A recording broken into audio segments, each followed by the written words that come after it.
It was just past midnight when my phone buzzed on the nightstand, the screen lighting up the dark room. I was wide awake, staring at the ceiling, replaying the day in my mind. When I saw her name flash across the screen, Mom, I hesitated, thumb hovering, a knot already forming in my stomach. The message was short, almost clinical. "You're not invited." That was it. No explanation, no apology, just 3 words that landed like a punch. For a moment, I wondered if I was dreaming, if maybe I'd misread it in the haze of sleeplessness. But the words were there, cold and final. My heart pounded as questions raced through my mind. What could I have possibly done to deserve this? Was it a mistake? I scrolled up, searching for context, but there was nothing, just silence before and after. I wanted to call, to demand an answer, but my hands shook. I had no idea what was coming next, but I knew this was only the beginning, and I had no idea that my sister's reaction would cut even deeper than my mother's midnight rejection. Looking back, I can't remember a single birthday, holiday, or family dinner where I wasn't somehow on the outside looking in. My earliest memories are of my sister, Julia, twirling in the center of the living room while relatives clapped and cheered, her laughter echoing off the walls. She was the golden child, talented, charming, the one everyone wanted to be around. I was the quiet one, the helper, the one who took the family photos but was rarely in them. At Christmas, Julia's gifts were always wrapped in the shiniest paper, stacked high and opened first, while mine sat quietly at the edge of the tree. At school recitals, Mom would beam at Julia's solo, then barely glance at me in the chorus. Even at the dinner table, conversations orbited around Julia's achievements, her grades, her friends, her plans. While my news was met with polite nods or quickly redirected questions, I learned early to make myself small, to celebrate my sister's victories and swallow my own disappointments. Sometimes I wondered if I was invisible, or if I just made it easier for everyone by fading into the background. The pattern was so familiar, so woven into the fabric of our family, that I stopped questioning it. I told myself it was normal, that every family had favorites, that maybe I just wasn't meant to shine. But deep down, I felt the sting of being overlooked, the ache of wanting to be chosen, just once. The night I got that text, all those memories came rushing back, sharper than ever, reminding me that exclusion wasn't new, it was just finally undeniable. The event was Julia's engagement party, a lavish affair my mother had been planning for months. Every detail discussed in the family group chat I'd been quietly removed from weeks ago. I'd heard whispers about it from distant relatives, seen hints on social media, but I convinced myself it was just a misunderstanding. After all, how could my own family celebrate such a milestone without me? The official invitation never came, but the midnight text made it clear I wasn't welcome. The next morning, my feed was flooded with photos: Julia, glowing in white, surrounded by smiling faces, my parents beaming at her side, cousins, aunts, even old family friends I hadn't seen in years were tagged in group shots, everyone except me. The realization hit hard, not just because I missed the party, but because I was deliberately left out. It wasn't an oversight, it was a choice. I scrolled through the images, searching for any sign that I'd been missed, but there was only joy, only celebration. The ache in my chest grew heavier with every swipe. I wondered what story they'd told to explain my absence, or if anyone even bothered to ask. But as painful as it was to see my family gathered without me, I had no idea that the real betrayal, the one that would change everything, was still waiting, just out of sight. I stared at my phone for hours, rehearsing what to say, hoping that maybe Julia would have an explanation that made sense. Maybe it was a mistake, a mix-up, something that could be fixed with a single honest conversation. My fingers trembled as I typed, "Hey, I saw Mom's message. Can we talk?" The 3 dots appeared, then vanished. Minutes passed before she finally replied, "I'm really busy right now. Can we not do this?" My heart sank, but I pressed on, asking why I wasn't invited, if I'd done something wrong. Her next message was even colder. "It's not about you. Mom just thought it would be less stressful this way. You always make things complicated at family events."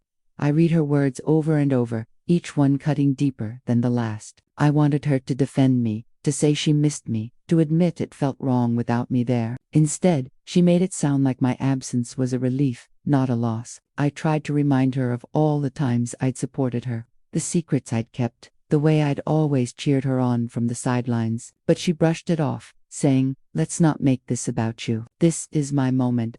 The conversation ended with a final, dismissive, I hope you understand. I didn't. I never would. The pain of my mother's rejection was sharp, but Julia's indifference was a wound that wouldn't close. I realized then that what I'd hoped for, a sister's love, a simple acknowledgement, was never going to come.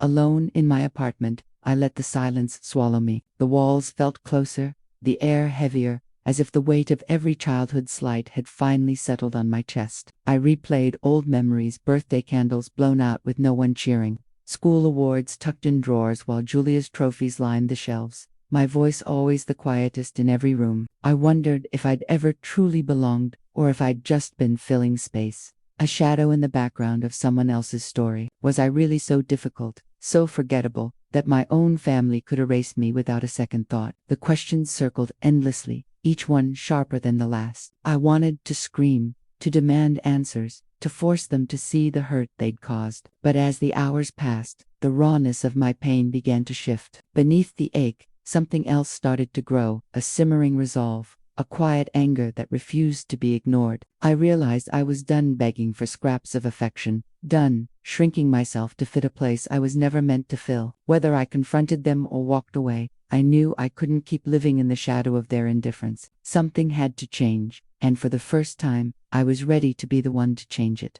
I didn't sleep that night. By morning, my mind was clear in a way it hadn't been in years. I opened the family group chat, yes, the one I'd been quietly added back to after the party, and typed out a message with hands that no longer shook. I didn't want to yell or accuse. I wanted them to hear me. Maybe for the first time, I got Mom's text. I know I wasn't invited to Julia's engagement party. I saw the photos. I know everyone was there except me. I need you all to understand how that felt. I paused, letting the words settle. This isn't just about one night. It's about years of being left out, of being the afterthought, of watching Julia celebrated while I was expected to be grateful for crumbs. I've spent my whole life trying to earn a place in this family, but it's clear that place doesn't exist, not the way I hoped.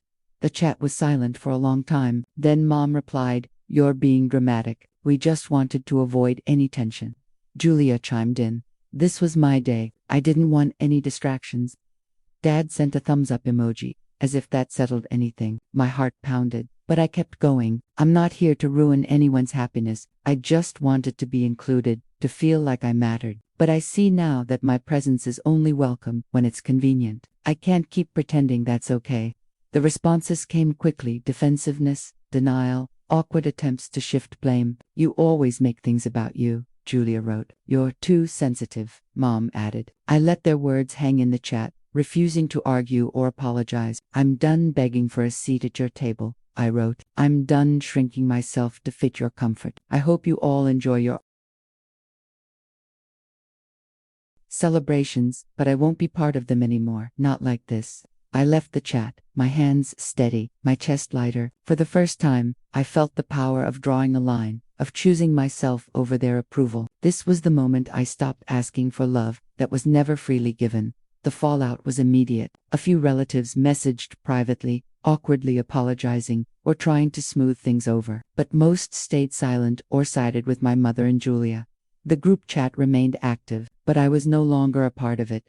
My absence barely acknowledged. For days, I felt the ache of loss, the familiar sting of being left out. But this time, it was mixed with something new: relief. Without the constant pressure to prove myself, I found space to breathe. I leaned on friends who showed up without being asked, who listened and laughed and made me feel seen. I started to realize that family isn't just the people you're born to, but the ones who choose you, who celebrate your presence instead of tolerating it. The old pain lingered, but it no longer defined me. In its place grew a quiet strength, a sense of empowerment I'd never known. I was finally free to build a life where I belonged, surrounded by people who valued me for who I was, not who they wanted me to be. Looking back, I realized the hardest lesson was understanding that family isn't defined by blood, but by presence, respect, and love. I spent years trying to earn a place in a story that was never written for me, believing that if I just tried harder, I'd finally be enough. But real family shows up, listens, and chooses you, even when it's inconvenient. Setting boundaries wasn't easy, and walking away hurt, but it was the first step toward healing. I learned that my worth isn't measured by anyone's approval or invitation. It's something I carry within myself. If you've ever felt invisible, excluded, or unworthy in your own family, know that you're not alone. You deserve to be seen, to be valued, and to find peace, even if it means letting go. Sometimes the bravest thing you can do is choose yourself. If this story resonates with you, I invite you to share your own experiences in the comments. Your voice matters, and together, we can remind each other that healing is possible, and that we all deserve a place where we truly belong.